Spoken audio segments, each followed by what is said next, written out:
Meron pong mas makapangyarihan sa mga congressman at congresswomen, yan po ang saligang batas. At narito kami sa Korte Suprema para dumulog sa Korte Suprema para muli panindigan po ang supremacy ng ating saligang batas. Nagbalik loob kami sa gobyerno ni Ka Eric dahil alam namin na mali yung ginagawa namin lumalaban sa gobyerno.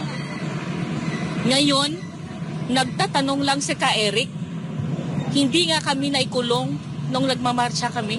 Ngayon, nagtatanong lang siya, kulong agad. Saan ang justice nun?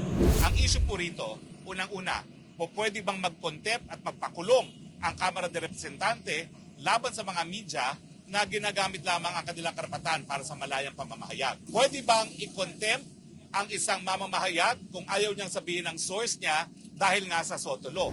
Mas makapangyarihan ba ang Kongreso kesa doon sa batas na binuo nila? No? Pwede bang magpakulong ang Kongreso ng walang due process? Ang subject ay fake news. Pero bakit hindi nila ipinilay yung video para ma-appreciate ng mga congressmen kung ano yung mga nangyari doon sa programa? Wala kasing sinabi na fact si Ka Eric. Ang tinanong lang niya, meron akong source, dapat bigyan linaw ni speaker at dapat bigyan ng klarifikasyon. Bawal na bang magtanong ngayon po? Yan po ang aming tanong.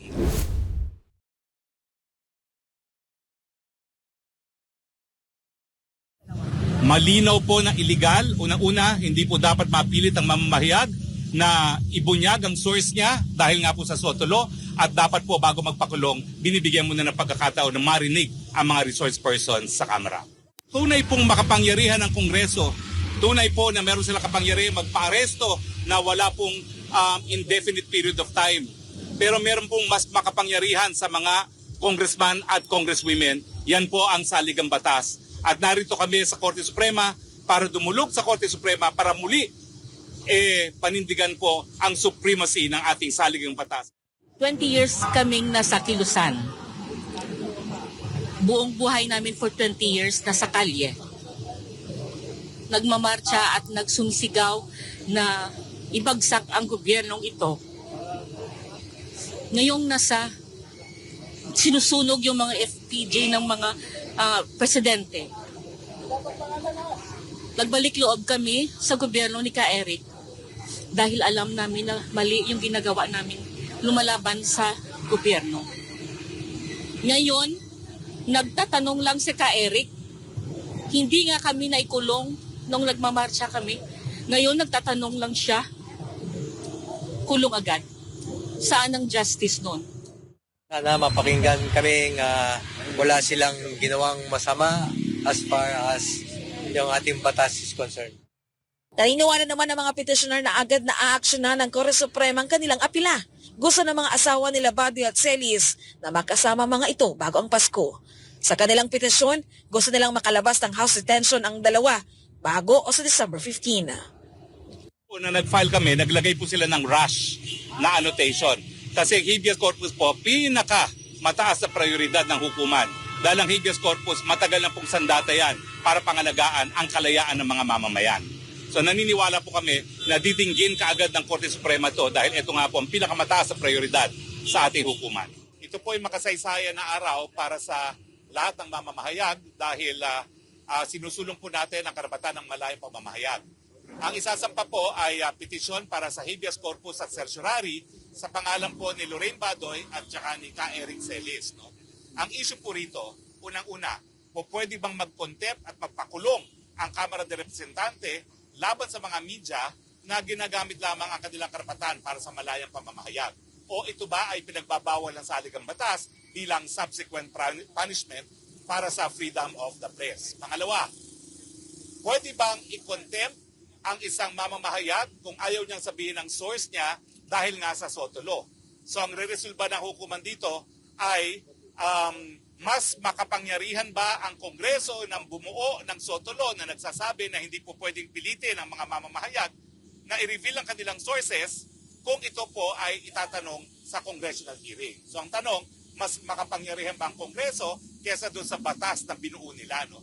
At pangatlo, siyempre, ay pwede bang magpakulong ang Kongreso ng walang due process? Dahil nakita nyo naman po, si Lorraine Badoy pinakulong dahil ang sagot niya minsan oo, minsan hindi. Pero ang tanong, merong bang advertisers ang programa niyong Laban sa Bayan? Dahil po doon sa pagkakaiba ng sagot niya, kung may advertisers o wala, kinulong na siya dahil siya raw po ay nagsisinungaling. At ang kasalanan naman po ni Ka Eric, ayaw nga niyang i-reveal ang source niya dahil sa SOTO law, at ang sabi ng mga congressmen, hindi raw po pwedeng i-invoke ang SOTO law sa Kamara de Representante. So ito po ay hindi lang po makasaysayan para sa lahat ng mga mamamahayag, ito po ay importanteng araw para sa demokrasya. Dahil kung wala pong malayang pamamahayag, masusupil po talaga ang diskusyon, ang debate na kinakailangan natin para gumana ang ating demokrasya. So hindi lang po si Badoy at si Ka Eric ang dumudulog ngayon sa Korte Suprema, kundi lahat po ng mamamayang Pilipino na nagbibigay importansya sa malayang pamamahayag, malayang pananalita at demokrasya dito sa ating bansa. Sir, sa censurar, Grave abuse of discretion nga kasi binadiwala ang shield law na SOTO law at hindi sila binigyan ng due process rights. Nakita naman na po natin na nung sabi ni Badoy na meron siyang advertiser, minsan walang advertiser, pinakulong na siya. At syempre, yung hindi pagpayag ni Ka Eric na sabihin kung sinong source niya. yung sa habeas, sir. Well, ito po ay legal issue lamang, no? And it involves an issue of transcendental importance, no? Dahil ang pinakamahalaga po yung kalayaan ng mga mamamayan, the right to liberty. Yung sa habeas corpus, sir, paano yun? Ang habeas corpus po kasi kapag illegal o walang basehan ng detention. Now, bagamat meron pong kapangyarihan ng Kongreso na mag-cite in contempt, kapag ito naman po ay labag sa saligang batas na hindi binigyan ng due process o labag sa mga batas, labag sa SOTO law, yan po ay nagiging walang bisa din ang pag-aresto at dapat lang po ang habeas corpus. At parang dapat Ang habeas corpus po kasi matagal na po yung instrumento para pangalagaan ng kalayaan. No? Kinakailangan po sa lalong mabilis na panahon, ang nagdedetena ay i-produce yung katawan ng dalawang dinedetena at sabihin sa korte kung anong legal na dahilan kung bakit sila nadedetena. No?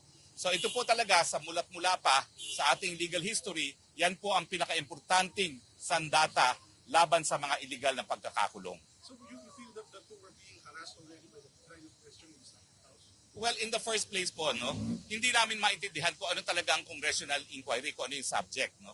Ang subject ay fake news. Pero bakit hindi nila ipinilay yung video para ma-appreciate ng mga congressmen kung ano yung mga nangyari dun sa programa? Wala kasing sinabi na fact si Ka Eric. Ang tinanong lang niya, meron akong source, dapat bigyan linaw ni speaker at dapat bigyan ng klarifikasyon. Bawal na bang magtanong ngayon po? Yan po ang aming tanong. No? Kaya nga po sinasabi namin na unang ground dyan, yung pagkakakulong sa kanila ay form of subsequent punishment. Paglabag po sa malayang pananalita, paglabag sa malayang pamamahayag.